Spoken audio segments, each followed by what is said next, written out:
Confident men are the men that took the risks and did the work necessary for all of us to be prospering in this modern age. They are the men who sailed across the oceans. They are the men who went and colonized the new world. They are the men that pushed through when adversity hit them. They were confident in their resolve and they were confident in their approach. And usually confidence is a key characteristic of winners.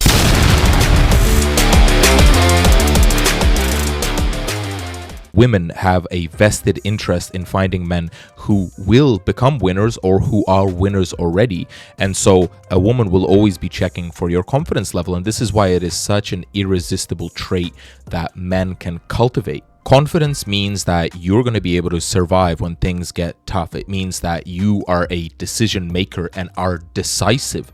It means you are somebody who believes in your own abilities. It means you are somebody who has had your reality validated to you through your actions, through the consequences of your actions, and through other people as well, which is all of this is a great nonverbal dynamic that can be communicated very well to a woman if you are confident. And so women tend to really like confident guys. Now, how can you become more confident? Today I have 10 different ways that you yourself can become more confident.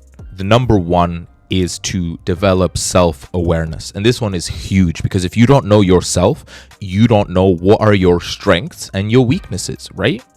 And if you don't know your strengths and your weaknesses, you're not going to know how can you actually hold up in a very difficult situation. Like, what is the level of intensity that you are capable of dealing with? And it's probably a lot more than you realize. And so not having had a lot of experience in life is going to affect your confidence. Once you have done a lot of things and, oh, I'm really, really good at these things, or I'm really, really bad at these things, that really makes you confident to do the things that you're good at. And you also have to accept imperfection because things are not always going to work out perfectly. And to be confident is to accept that this may fail or this may not turn out to be exactly like I want it to be, which is usually what stops people from acting anyway. So make sure you're becoming more self-aware by doing self-therapy, self-discovery, shadow work, whatever it is. Number two, you want to practice positive self-talk.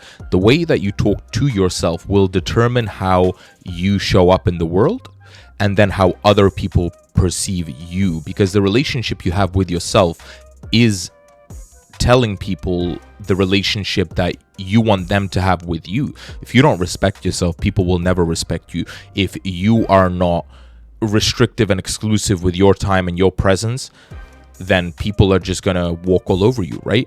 If you are somebody who doesn't believe in your own abilities, other people won't believe in your abilities either. So practicing self-talk through the use of positive affirmations, right? Write out a list of 10 beliefs that you want to have, because the reason you have negative self-talk is you've had negative experiences or you've had negative interactions with other people who have not only not validated you, but they've also put you down. And for some reason, the outcome of that experience or interaction has now become on repeat in the back of your subconscious mind. And so even when you do want to act, voices in your mind tell you you're not good enough or you're gonna fail or whatever, right? Now imagine instead what would happen if those things instead were, I am gonna succeed, I am gonna be great at everything I do, everything always works out for me. And a really great way you can actually do that for yourself is through the use of self-hypnosis, right?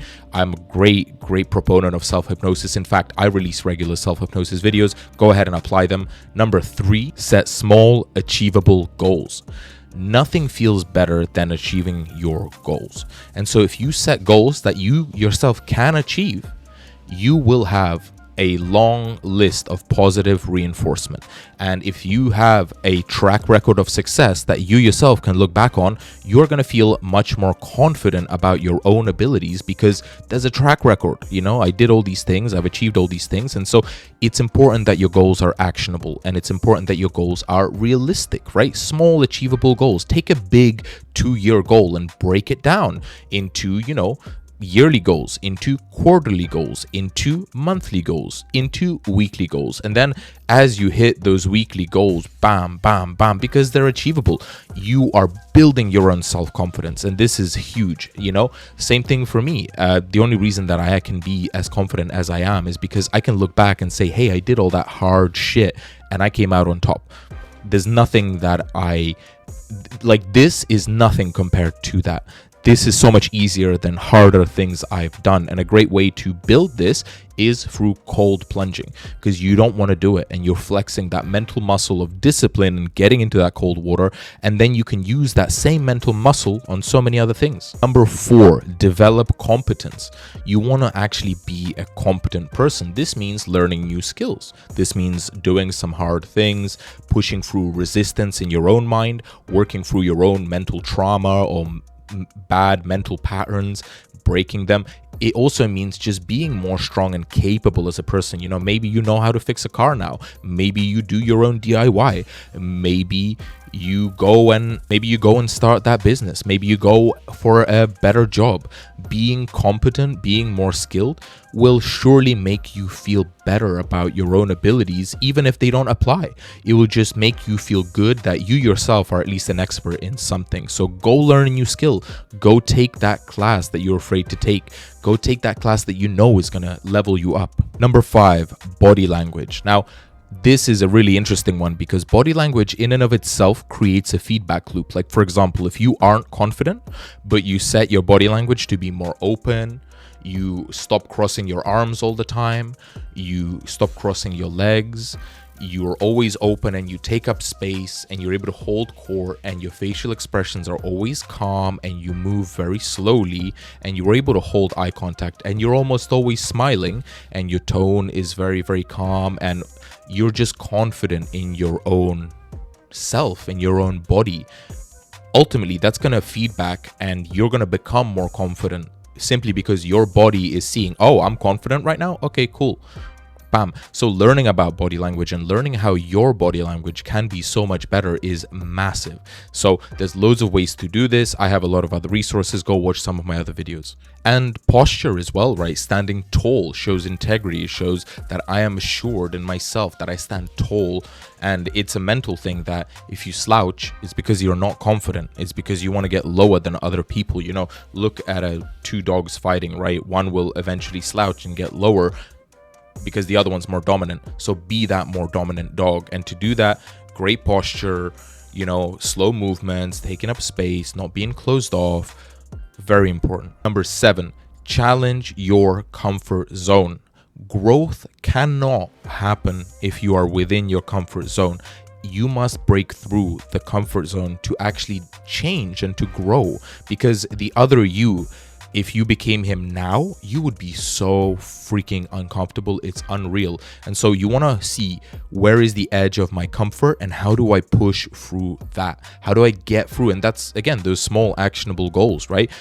But you must seek discomfort, because if you can be confident in your ability to handle uncomfortable situations, then you are going to feel more confident, and that's going to show up in the way you speak, in the way you hold yourself. It's very, very important that you start becoming more and more uncomfortable and start growing as a person. Number 8, surround yourself with positive people and positive music and positive stimuli.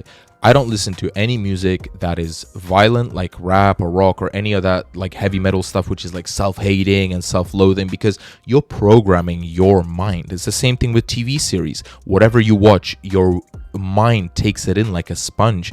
And so all of these things, the stimulating your brain changing, you need to control that. So just have positive music, have positive shows, talk to yourself positively, and surround yourself with very positive people, because people become a mirror of who you are. You are the collection of the 5 people that you spend the most time with. And so if those 5 people are not people you want to be like, if they're not positive people, supportive people that are making you feel more confident in yourself, change them.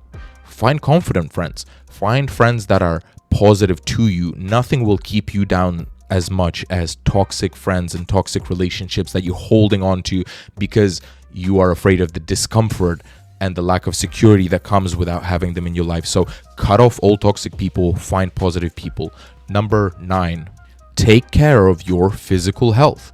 If you have just naturally higher levels of testosterone from working out, taking testosterone supplements, your body is naturally stronger, your spine is stronger, you feel more confident, you stand taller, your shoulders back, if you have more airflow, right? If you stretch out and get rid of those tight muscles through yoga or Pilates or just basic deep stretches, whatever it is you want to do, having a more physically healthy body gives you so much mental clarity, and it gives you so much more confidence within yourself. You just feel good about the world, about your place in it, and you feel powerful because you just pushed through resistance and you have bigger muscles. You know that if a situation comes about, you will be able to run, climb, fight, whatever, right? It just makes you feel more confident. And number 10, visualization. You should be visualizing every single day, all day. If you can become obsessed about visualizing the kind of person you want to be and scenarios happening that you come out on top in, or that you succeed in, or that turned out to be really, really good, if you can just keep visualizing those interactions, maybe I took a risk and it worked out for me, and you really vividly and emotionally visualize this, they will come up. And now you just want to do these things on a regular basis. You want to make sure that you become the most confident version of yourself, because that will allow you to attract those much higher value women than you currently have access to.